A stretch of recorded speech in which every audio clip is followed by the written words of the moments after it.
Salam sejahtera bagi seluruh umat Tuhan. Dimanapun saudara berada menyembah Dia, dalam keadaan apapun, dan bagi siapapun yang turut bersama-sama mengikuti ibadah pada saat ini. Kita puji dan muliakan Tuhan, kita agungkan kebesaran kasih dan rahmat-Nya. Kita berikan kepada Dia kehormatan, karena Dia layak menerima kehormatan dan pujian. Dia adalah anak domba Allah, Yesus Kristus, patut dan layak memperoleh pujian dan hormat dari setiap bibir anak manusia, dari setiap bibir orang berdosa yang telah ditebus dan diberikan jalan kembali untuk kehidupan kekal. Saudara-saudara yang dikasihi oleh Tuhan, tema KKR Net Pendidikan, saudara-saudara yang kekasih, beri aku hikmat. Beri aku hikmat. Tanpa hikmat, saudaraku, kita bisa menjadi orang yang bukan memuliakan Tuhan, tetapi memuliakan diri. Beri aku hikmat. Tanpa hikmat, kita tidak bisa menjadi seorang saksi. Hikmat yang adalah merupakan sumber pengertian, yang adalah juga pengertian dan pengetahuan bagi seseorang. Kita hanya dapatkan sumbernya dari Tuhan. Ini merupakan sebuah doa. Beri aku hikmat merupakan doa permohonan dari setiap insan yang ada di bumi ini kepada Sang Khalik Pencipta sumber hikmat. Beri aku hikmat untuk menghargai keselamatan pemberian sorga. Beri aku hikmat untuk hidup di dalam firman Allah yang hidup. Beri aku hikmat untuk bersedia bagi kedatangannya yang kedua kali. Beri aku hikmat untuk menuruti teladan, hidup sesuai dengan teladan Yesus. Beri aku hikmat untuk mensyukuri semua pemberian hidup di bawah kolong langit ini, karena tanpa itu, saudaraku, tidak mungkin kita bisa hidup.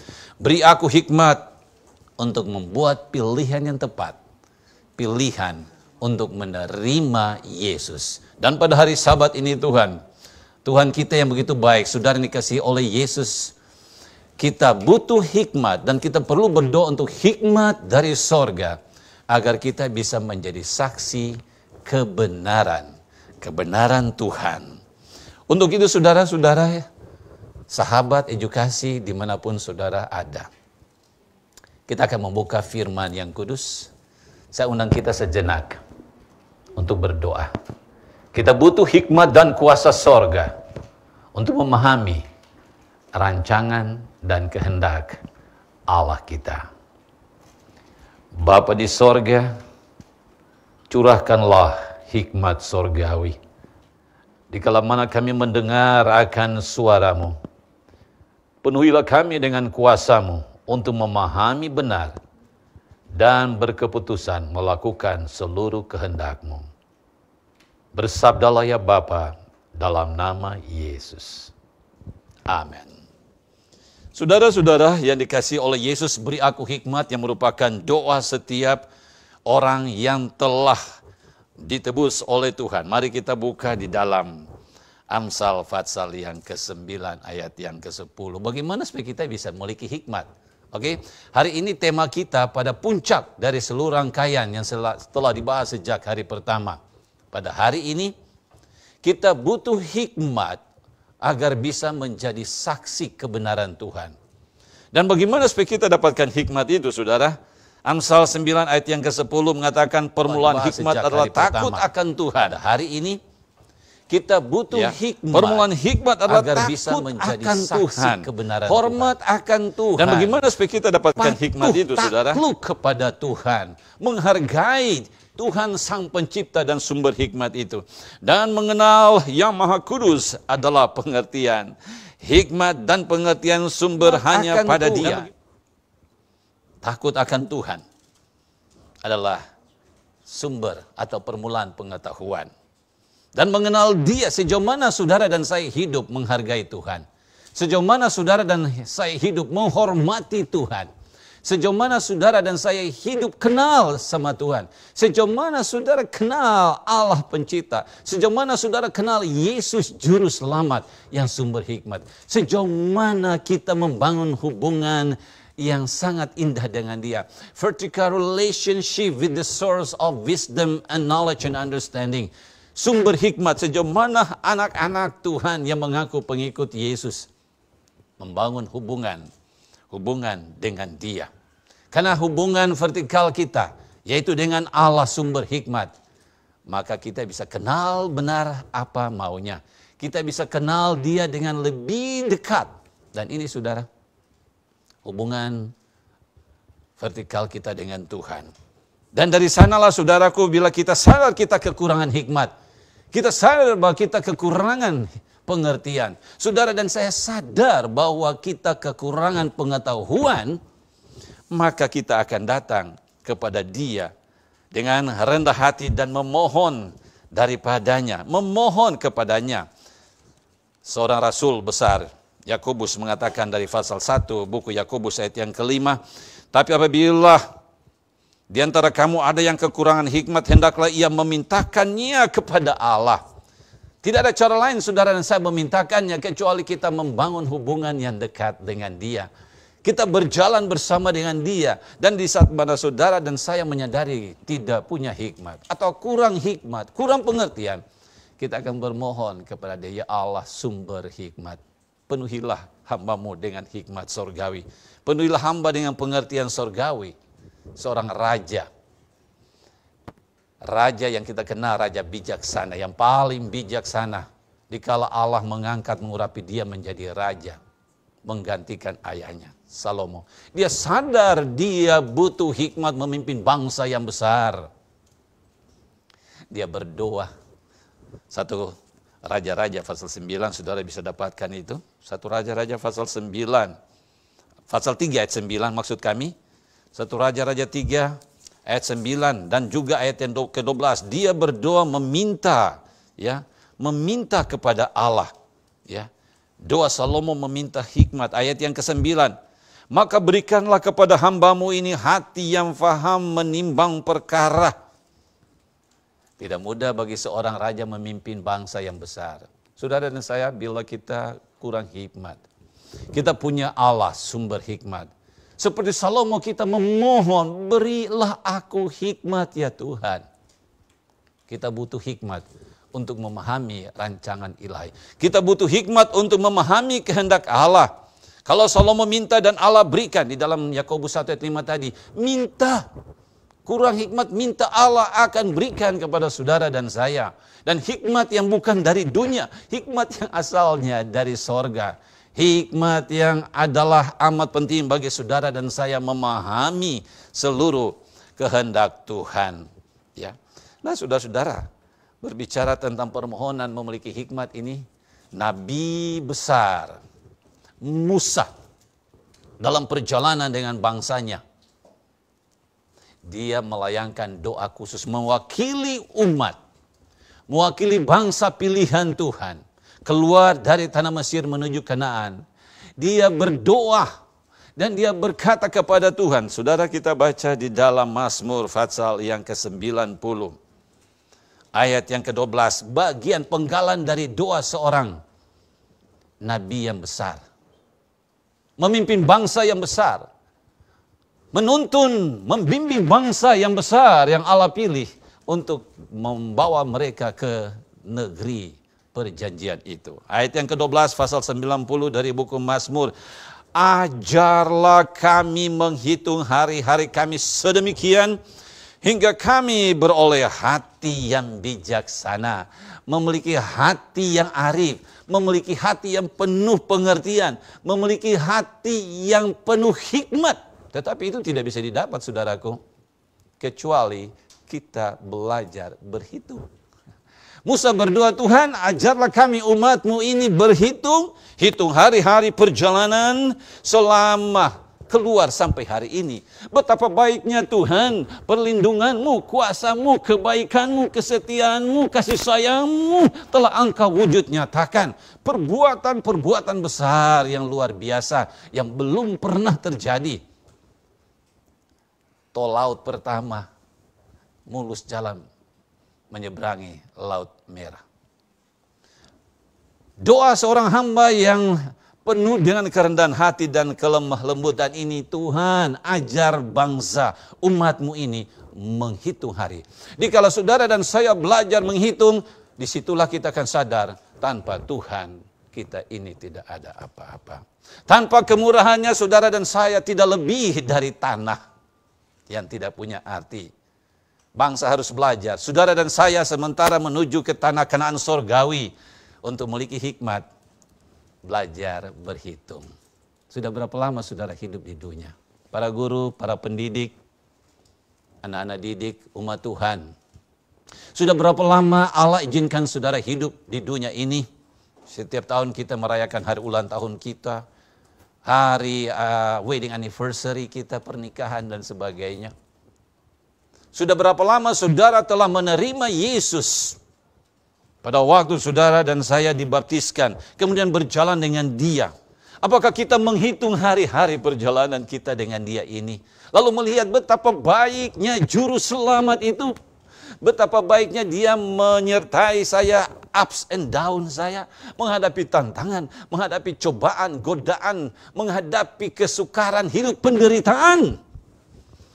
Bila kita pelajari semuanya, kita hitung kembali hari-hari ini, maka kita akan diberikan hati yang bijak.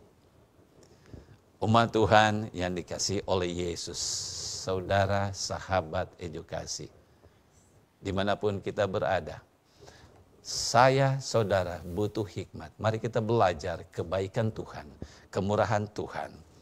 3 ayat yang pertama, kunci kita dapatkan. Yang pertama, hidup takut akan Tuhan, hormati Dia, hargai Dia, lakukan kehendaknya, takluk, tunduk, patuh kepada kemauan Tuhan.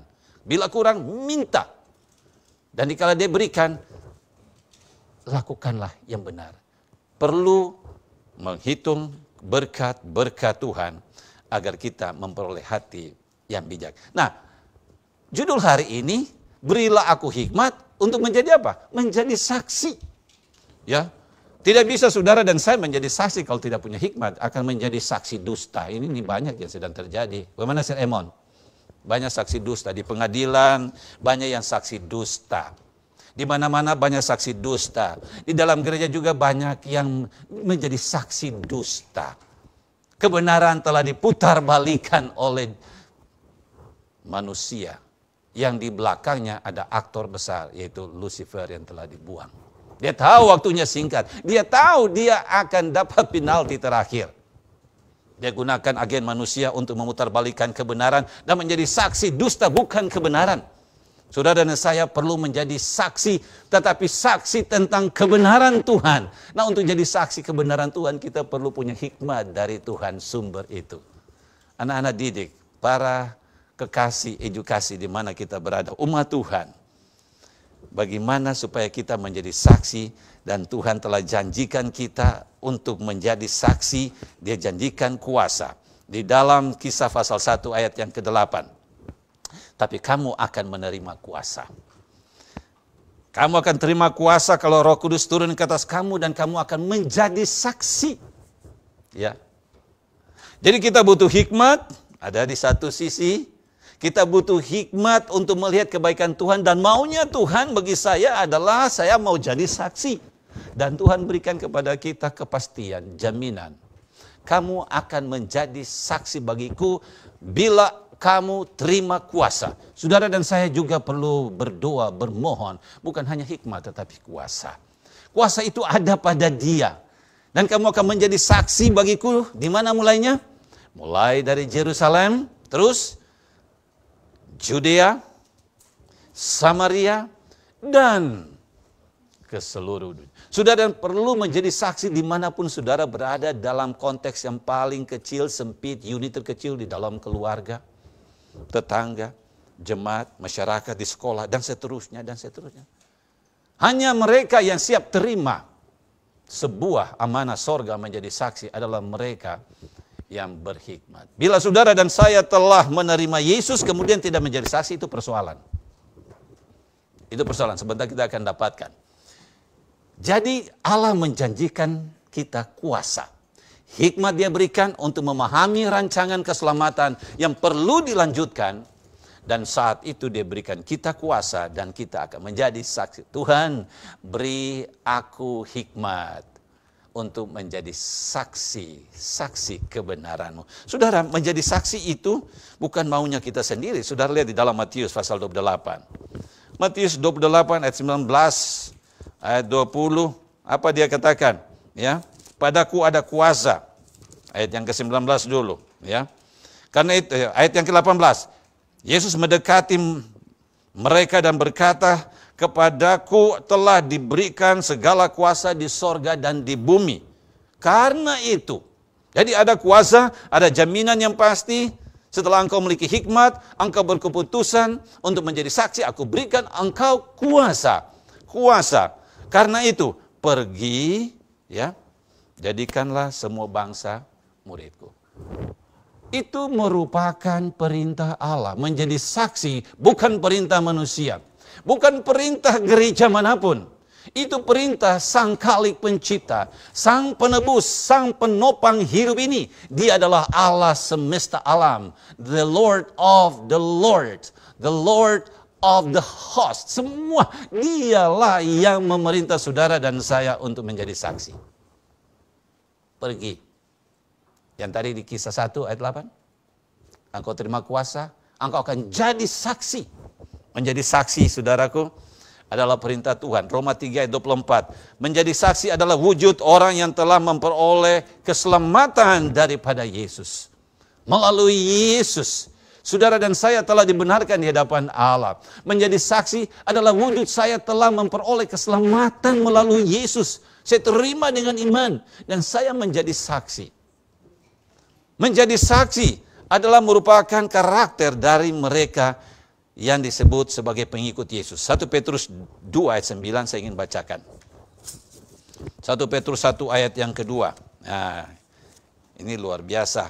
Tetapi kamulah bangsa yang terpilih, imamat yang rajani, bangsa yang kudus, umat kepunyaan Allah. Ya. 1 Petrus 2:9, saudara dan saya terpilih imamat rajani, bangsa yang kudus, umat kepunyaan Allah. Untuk apa? Jadi saksi. Beritakan. Ya. Beritakan tentang perbuatan-perbuatan baik. Kalau saudara dan saya tadi sudah belajar memiliki hikmat, kita akan menceritakan, kita akan menjadi saksi masa hidupku, kemudian pertemuanku dengan Yesus. Bagaimana kasih sayang Tuhan menyelamatkan saya, menyelamatkan keluarga saya, menyelamatkan saya dari jurang maut. Saya akan saksikan perbuatan-perbuatan baik Tuhan, kasih sayang sorga kepada siapapun yang saya temui. Saya menjadi saksi dalam bentuk medsos yang lagi top-top sekarang ini. Medsos itu jangan pakai untuk menjadi saksi palsu, hai umat. Jangan jadikan medsos menjadi mengober-oberkan, memproklaim tentang dirimu, tetapi tentang Yesus Juru Selamatmu. Saksikan tentang Dia, ya, perbuatan-perbuatan besar yang Dia telah buat, yang mana Dia telah angkat saudara dari kegelapan kepada terang. Seperti saya juga demikian, kita perlu menjadi saksi. Menjadi saksi adalah karakteristik, sifat, ciri khas mereka yang adalah pengikut Yesus. Menjadi saksi juga, saudaraku, merupakan makanan saudara dan saya. Karena kita ikut Yesus. Seperti Yesus sendiri di dalam Yohanes 4 ayat 34. Dia berkata, makananku adalah melakukan kehendak Dia. Melakukan kehendak Dia yang mengutus aku. Siapa yang mengutus Yesus datang ke dunia ini? Allah Bapa mengutus Yesus untuk menyelamatkan dunia dari kehancuran, menyelamatkan manusia, menyelamatkan saudara dan saya.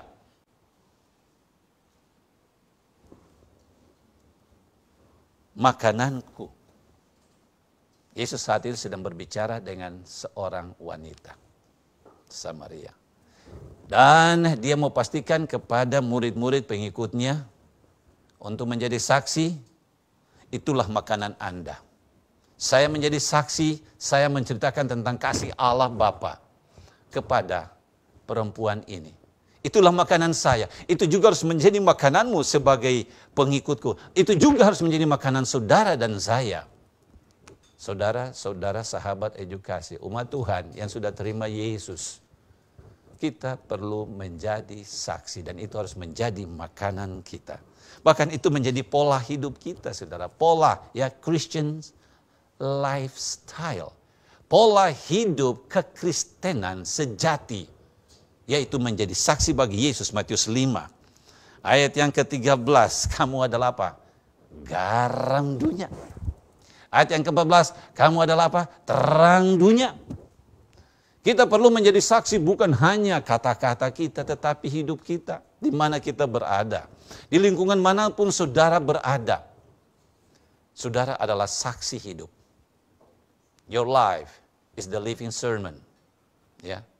Tindakan kita speaks louder, berbicara jauh lebih berkuasa dari kata-kata kita.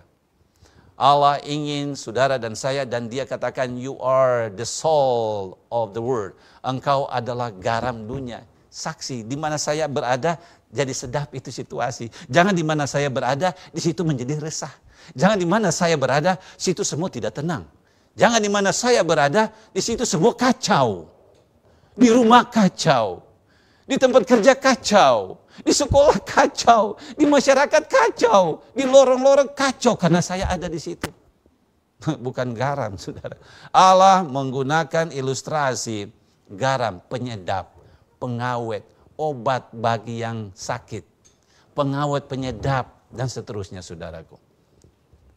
Menjadi saksi adalah pola hidup saudara dan saya bagaikan garam dan menjadi terang di mana kita berada. Dunia sementara digelapkan dengan kehidupan tidak bermoral. Kejahatan terjadi di mana-mana. Pelecehan terjadi di dalam keluarga sekalipun. Di sekolah-sekolah, di lembaga-lembaga, di kantor-kantor, di perusahaan-perusahaan, di masyarakat ini, saudara. Dunia hidup di dalam keadaan yang tidak bermoral. Secara umum, saudara, di mana-mana terjadi. Kekacauan terjadi.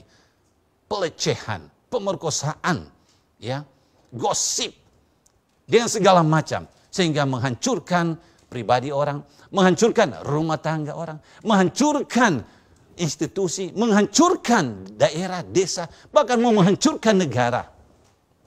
Kenapa, saudaraku? Oleh karena pola hidup kita bukan menjadi saksi yang benar. Kita perlu menjadi garam dan terang dimanapun kita berada. Sahabat-sahabat edukasi, menjadi saksi. Saya ingin mengutip tulisan inspirasi dari hambanya Ellen Goldharmon. Dalam Christian Service halaman 10, paragraf 6 dia mengatakan begini. Setiap jiwa yang Kristus telah selamatkan dipanggil untuk bekerja dalam namanya, untuk menyelamatkan yang hilang. Setiap jiwa yang Kristus telah selamatkan, saudara dan saya, para pendidik, umat Tuhan, dimanapun kau berada, yang telah memperoleh keselamatan di dalam Yesus, kita dipanggil untuk menyelamatkan orang lain. Melanjutkan pekabaran pendamaian, melanjutkan pekerjaan keselamatan kepada siapapun dan dimanapun. Bahkan dalam buku yang sama, halaman 9, paragraf 4 mengatakan, Allah menuntut setiap orang menjadi pekerja di kebun anggurnya dan melakukannya dengan setia. Anak-anak, remaja, pemuda, para pendidik, umat Tuhan. Ketika saudara dan saya sudah diangkat, Alkitabiah tadi yang sudah bahas 1 Petrus 9. Kini kita ditekankan oleh tulisan inspirasi bahwa kita dipanggil untuk bekerja dalam namanya. Tidak bisa kita beralasan untuk tidak melakukan itu, saudaraku. Kenapa? Karena kita telah diselamatkan untuk menyelamatkan orang lain. Yesus sendiri memberikan pada kita sebuah Great Commission. Lanjutkan. Dia pergi, dia berikan pada saudara dan saya kepercayaan untuk menjadi saksi. Hidup kita harus menjadi saksi yang menyenangkan.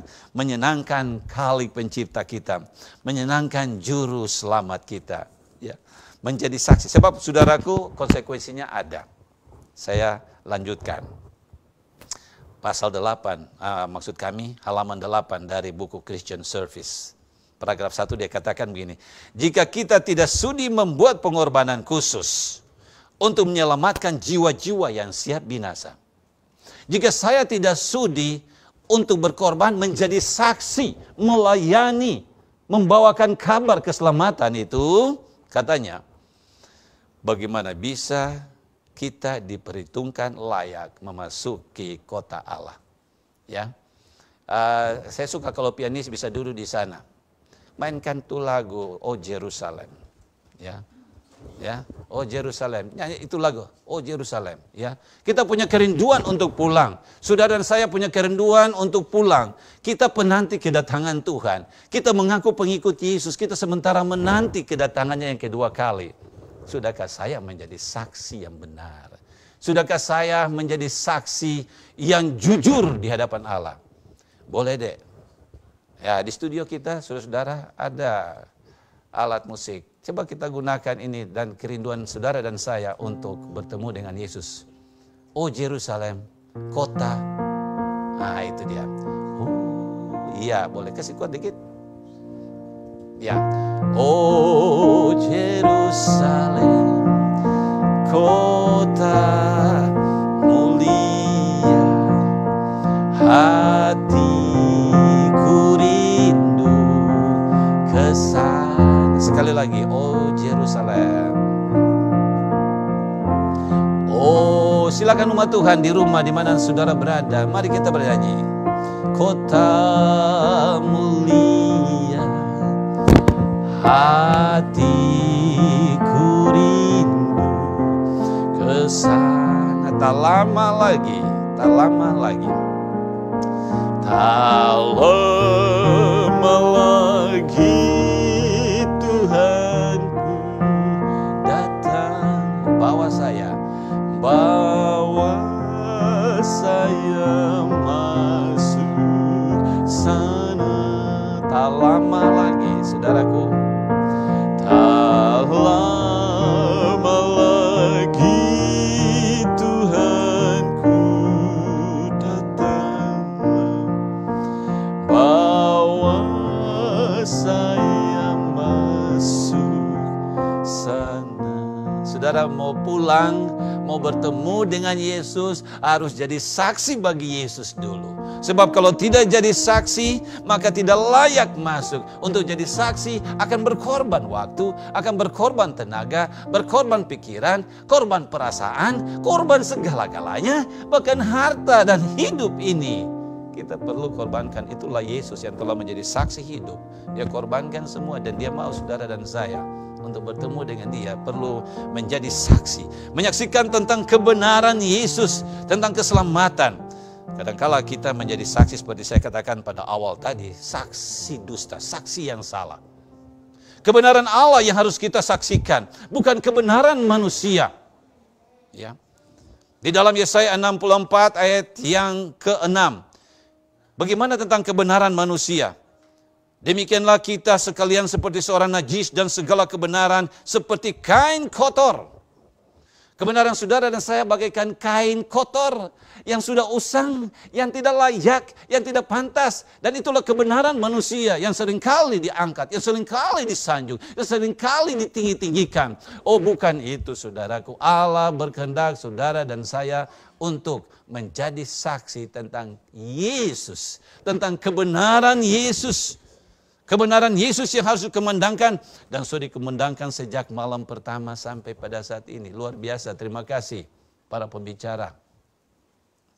Dan saya percaya umat Tuhan, jadilah saksi kebenaran Tuhan.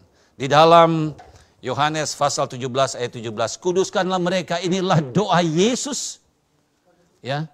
Tadi doa Salomo, doa Moses, sekarang doa Yesus. Bapa, kuduskanlah mereka dalam kebenaran karena firman-Mu adalah kebenaran. Firman yang keluar dari bibir Tuhan adalah kebenaran. Saudara, pada Sabat ini saya menyampaikan firman yang keluar dari bibir Tuhan yang tercatat. Firman-Mu adalah kebenaran, kuduskanlah. Saudara, saya perlu dikuduskan oleh kebenaran Allah. Gunakanlah kebenaran Allah ini menjadi penuntun. Sebabnya juga Yesus berkata, akulah jalan, kebenaran, dan hidup. Itu yang harus saya dan saudara saksikan.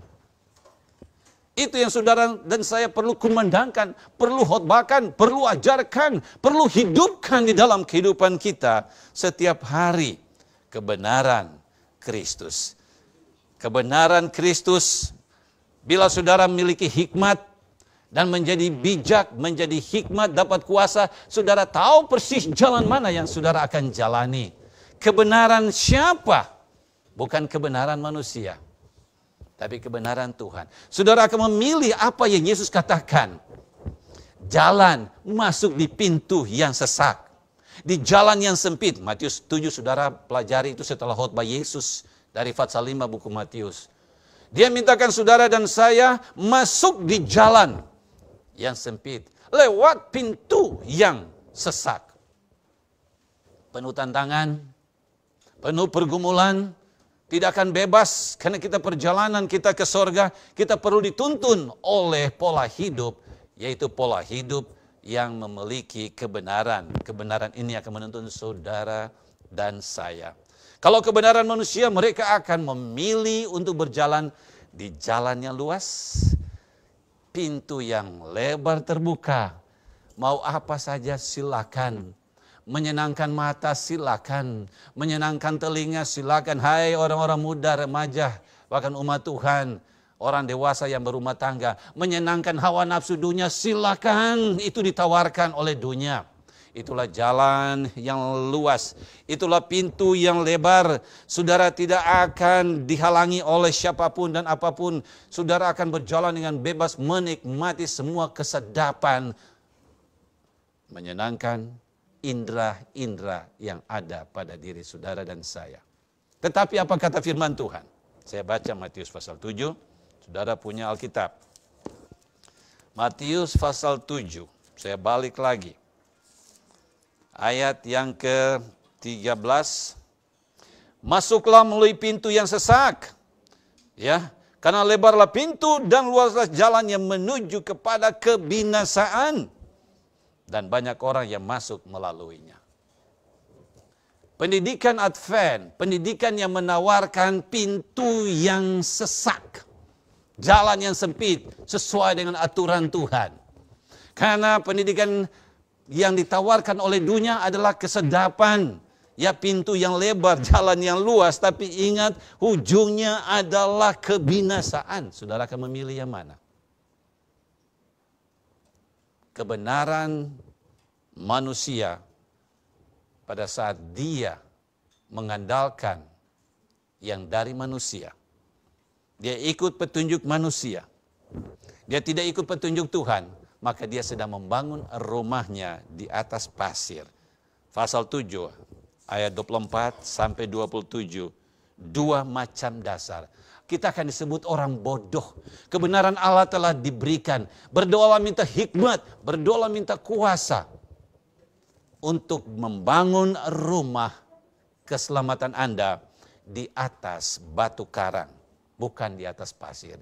Bila dibangun di atas batu karang, ketika kita masuk di jalan sesak, itu sesungguhnya adalah jalan yang benar, pintu yang sempit, itulah pintu yang benar. Disitulah kita sedang membangun kehidupan hari depan keselamatan kita di atas batu karang. 1 Korintus 10:4, Yesus adalah batu karang itu. Dan kalau didirikan di atas batu karang, badai untuk menghancurkan saudara akan datang silih berganti. Tidak goyah. Menghancurkan kesehatan Anda tidak goyah. Menghancurkan perekonomian saudara, saudara tidak akan luntur iman. Menghancurkan sosial saudara, saudara tidak akan mundur. Saudara tidak akan kecewa. Saudara tidak akan frustrasi, putus asa. Dan tinggalkan, karena saudara telah membangun di atas batu karang. Dan badai pencobaan yang menghancurkan iman saudara pun tidak akan mampu menjatuhkan saudara dan saya.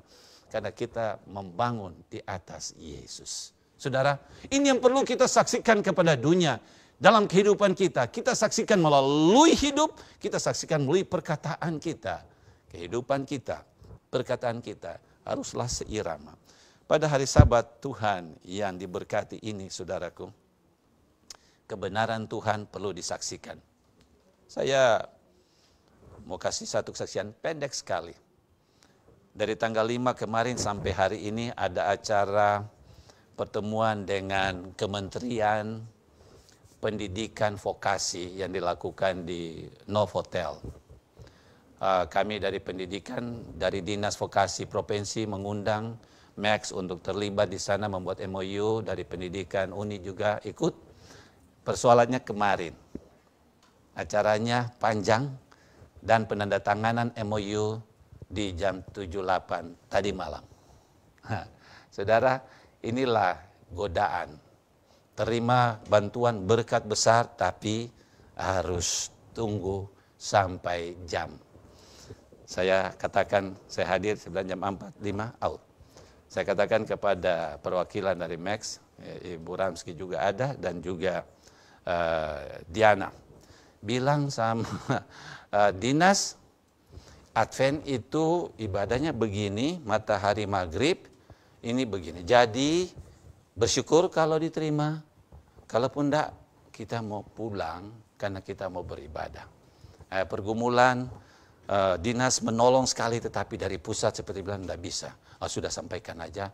Kalau nanti mau tutup sabat baru diserahkan, yang di atas materai semua silakan. Tapi kalau tidak pun terima kasih banyak, kami akan kembali untuk beribadah kepada Tuhan. Akhirnya dia komunikasi, dinas ini terima, pergumulan dengan dari kementerian. Pada akhirnya mereka mengatakan, boleh, luar biasa. Kamu pulang beribadah, nanti setelah itu buat saja begini-begini, lalu kirim kepada kami. Saudara, kita harus saksikan kebenaran di saat-saat itu. Jangan kita perjualbelikan. Kita harus katakan ini yang benar. Kebenaran Tuhan adalah menyembah Tuhan. Di dalam Wahyu pasal 14 ayat 6-7. Takutlah akan Allah, muliakan Dia, sembahlah Dia. Harus nyatakan kepada dunia, Allah memerintahkan kita menyembah Dia. Menyembah Allah yang benar. Saudara-saudara dikasih oleh Yesus. Beri aku hikmat untuk menjadi saksi kebenaran-Mu. Adalah doa permohonan saudara dan saya. Doa permohonan memintakan hikmat, dapatkan kuasa, dan saudara kita perlu berdoa untuk komitmen, kesetiaan dalam menjalankan tugas sebagai seorang saksi. Kita perlu membuat komitmen dengan Tuhan. Kita perlu membuat komitmen kesetiaan. Ayat terakhir saya kutip yang paling sering. Dan hai umat Tuhan dimanapun saudara berada, sahabat edukasi, baik yang ada di studio, saudara-saudaraku yang kekasih, 1 Korintus 15 ayat 58. Berdirilah teguh, jangan goyah. Ketika saudara telah membangun hubungan dengan Tuhan, mendapatkan hikmat, saudara tahu kebenaran, dan hari ini saudara memilih untuk mengikuti Tuhan, untuk menyerahkan diri kepada Tuhan, sudah akan diberikan kuasa menjadi saksi. Dan ketika saudara berkomitmen menjadi saksi, tetaplah setia di dalam menjalankan tugas sebagai saksi bagi Yesus. Jangan mundur, karena hujung dari pengorbanan saudara, jerih payahmu tidak sia-sia. Berilah aku hikmat ya Tuhan untuk menjadi saksi. Biar itu menjadi doa seluruh umat Tuhan. Menjadi doa dari seluruh sahabat edukasi. Perlu menjadi saksi melalui perkataan dan kehidupan. Dengan demikian pada waktu dia muncul di angkasa, sumber hikmat kembali, Sang Penyelamat kembali, dia akan melihat dan berkata, sabaslah hai hamba-hamba yang setia. Mahkota keselamatan akan menjadi bagian saudara dan menjadi bagian saya. Adalah doa dan harapan kami dalam nama Yesus. Amin.